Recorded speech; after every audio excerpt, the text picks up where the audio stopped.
Hey everybody, welcome to Tech Tickle. My nose is fucking me because it's allergy season. Couple that with the fact that last week's video was particularly work intensive, with 3 months worth of data being compiled and collected and sorted out for the sake of a fucking 10-minute video, and you get a recipe for something light this week. And that will be the Q&A that I've been putting off for quite some time. So I'm going to take your questions, answer them as best I can, and hopefully not lose too many subscribers for the following week when I actually make something substantive and worth watching.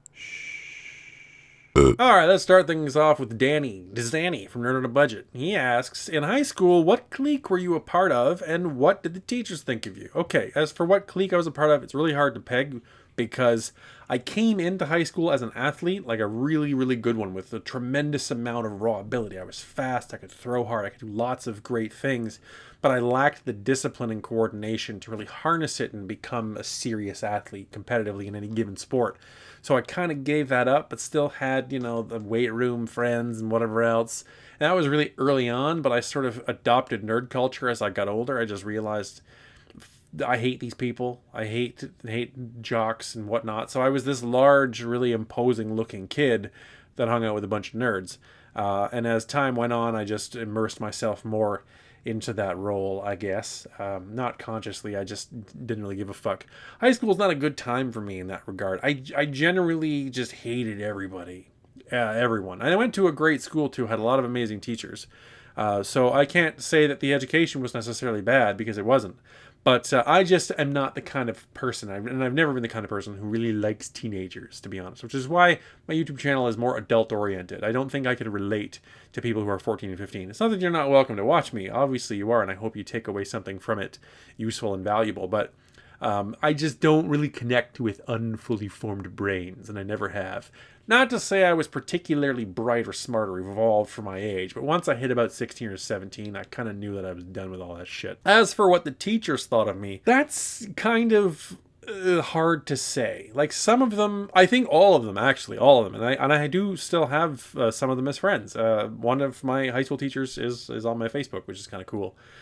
Maybe I'll link him, and he can comment in the comment section and tell you guys what he thinks. But I think most of them would say that I was a gross underachiever. They, like, a lot of people used to tell my mother, he's so brilliant. He just picks up on everything. He's intuitive the way other kids aren't. He gets it. But he's just so fucking lazy. And that's exactly the truth. There were some subjects that I just loved so very much that I went to class every day, I paid attention, and did spectacularly well. And those teachers, they really identified with me, and they really liked me. And they wanted to see me succeed. And then there were other teachers who were just fed up and didn't want any part of it. So for example, in grade 11, my third year in high school, I took OAC philosophy, which was 2 years ahead of where I was supposed to be. But at the same time, I had to take grade 10 general math 3 times because I just didn't show up. Next up, White Zero asks, do you think the time it's taking Vega to land is going to hurt AMD long term, or do you feel most gamers are okay with the wait? Most gamers will just buy whatever is available at the time they're looking to build their system or upgrade.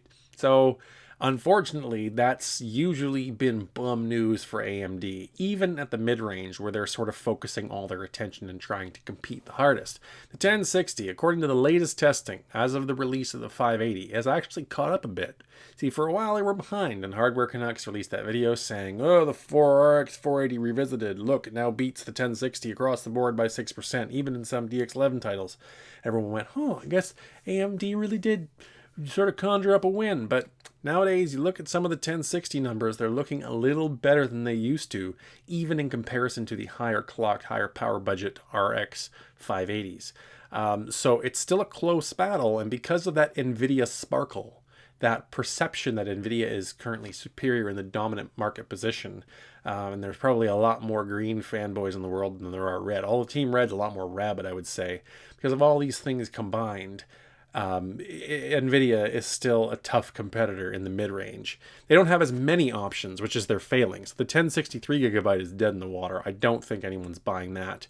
The 1050 Ti is too expensive for what it is and just gets its ass kicked by the RX 470. So there are some victories there that AMD is definitely having, and I'm very glad to see that.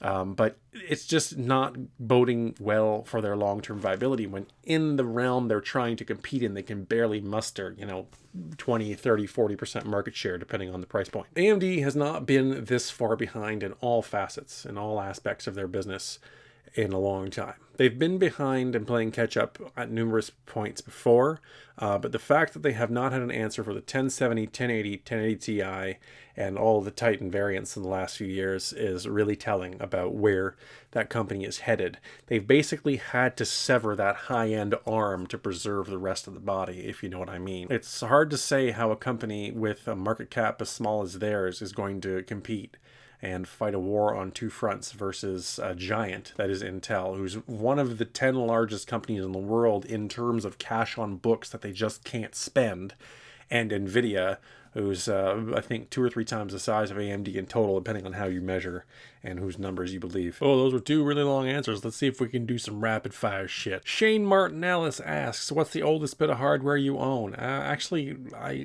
don't think I have. I have some DDR1 modules sitting around somewhere. I think that qualifies. I'm not one of these guys who collects things. Everything I own has a specific use, and if it doesn't have a use, then it goes out the door. Joe W asks, how/when did you discover your hobby/passion for PCs/slashes? It was probably around 1998. I got an old 386 clone, which was not exactly very good for the time being, but it was good enough to run NES emulators and old ROMs. And it's from that point on that I was like, fucking computers can do anything. I want this shit. Then later on, I've discovered Napster, and the rest is history. Will you ever do a video with PC-related things in the background, like PC? Hey, he's making fun of my background. It's got nothing techie in it. And all these other guys have fucking their water-cooled builds back here and like old boxes of shit. The reason I don't have any of that crap behind me is because I live in a very small house and space is at a premium. We don't have any room for decorations. Like, every square meter in this basement is dedicated to a very specific purpose. And if you saw my studio tour a while ago, you'll understand that. The ceilings in this basement are like 6 feet tall, so I barely fit in here. And that's me. I ain't got no room for fucking boxes. What is your daytime profession? Does it relate to the PC stuff you do on the channel? I just built a PC today at work, actually. It was a Ryzen 5 R5 1600 build with an older GTX 970 in it. I am a security professional, if you would like to call it that. And I'm everyone's boss at my work, and I actually not only build, but administer all the hardware on site. So security cameras and the recording servers and things like that, all me. Today's PC was intended for video viewing from a security camera server. 34 streams at once, so you need a lot of CPU horsepower with some CUDA acceleration to get that shit done. And fortunately, the system I put together seems to be doing a great job at that. So yay for Ryzen. It's also my first time touching a Ryzen CPU. So it was interesting, fun, easy, seamless. Andres, regular viewer of mine, asks, would you change your 1080 for a 1080 Ti or Vega equivalent, or are you happy with it? If you've seen my review of the Asus Strix 1080, you will know that I'm not that happy with it, but like, all things considered, it's really not that bad. It's not as loud as that video would make it seem in just normal operation. If you're playing a game, you've got audio on, you don't hear it, but it is definitely the loudest component in my system. And when it starts to ramp up, when it goes from 0 idle fan operation to that 30% that it sort of needs to be at to prevent that sort of breathing bullshit that you may or may not recall from that video, it gets noticeably loud compared to the rest of my system. And that's usually the first thing to go with the way that I've got the fans configured. So no, I'm not happy with it. My expectations for the design, the cooler design, the fans, and especially those 2 fan headers they have attached to the PCB, none of it lived up to the expectations at all. It was pretty shit. Hunter Kruger asks 4 questions. What's your favorite piece of hardware?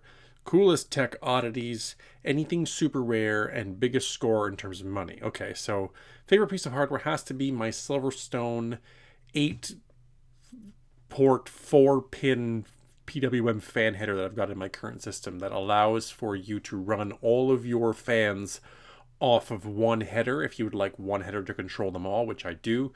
The CPU fan header on any motherboard has the largest range in terms of fan speed. Sys fan headers usually bottom out, sometimes as high as 25%, which is too high for me. Right now, all of my fans in the system, thanks to that hub, are running at about 150 RPMs, which is dead fucking silent. In fact, the microphone is about a foot away from my computer right now. And if you're picking up any noise in the background that isn't me, it's probably the heater way the hell over there in the room or something in the bathroom here, because you can't hear shit. I can get like right up close to it and I can't hear fuck all. Coolest tech oddities. I may have mentioned this in the past, but I had this thing that was an HDMI with an octopus on the end of it. It was an HDMI, I guess it would be out. I guess that you would connect to some device, maybe your computer, and it had like 3 component cables coming out of it and 3 of the, what's the other C one? Composite? What is it? The ones that are, anyway, there's a red one and a white one and a yellow one. I'm not really an AV guy. And then you've got the RGB ones, and it also had an S video cable coming out of it, and a couple of others too. It was just an endless nonsense stream of cables that were obviously trying to analog this digital signal, I guess. I don't really know. But it was neat, and I got rid of it. I'm pretty sure I got rid of it, so I don't have it anymore. I can't show it to you. Anything super rare, all kinds of things. I get lots of engineering samples. Biggest score in terms of money, there's been lots, really. I once got an R9 390X 5 days after release. Of course, it was an engineering sample, though. Fully functional, fully operational for $40. I once got an i5 2500K and corresponding motherboard for $40. I got this 4790K that's presently sitting in my system right now for $100. That was maybe a year after it was out. And last but not least, we have a bunch of comments and questions from Jerry. You guys know Jerry, 65 or older. 65 or older coming at you, 5 inches or shorter right here. So I'm going to read what he wrote as best I can, because this motherfucker needs to learn punctuation in a bad way. Love your stuff. Why is it you do not get more support? Okay, I guess that's the question. He's trying to ask why people don't subscribe to me. Why, other people's channels that are very similar to mine have more viewers. Well, I'm still relatively new. I've only been at it for like a year or some shit. I can't even remember. And I'm profane. And I don't tag my videos well. And I don't title them well. And I don't have great thumbnails. And all the things that make good YouTubers I don't do, because I don't really care. He also asked, just how much fun are you having with your videos? Not the work ideas and such you get to put up. Hope I have the same your age. Anyhow, I think we're going to call it one video, guys. I'm going to go play some Portal Knights. Just teasing you, Jerry. You know I love you. Thank you very much for watching. The same goes for the rest of you. Follow, like, subscribe, hit me up on Twitter. You guys know the deal. And I'll see you again next week for something a little bit more substantive.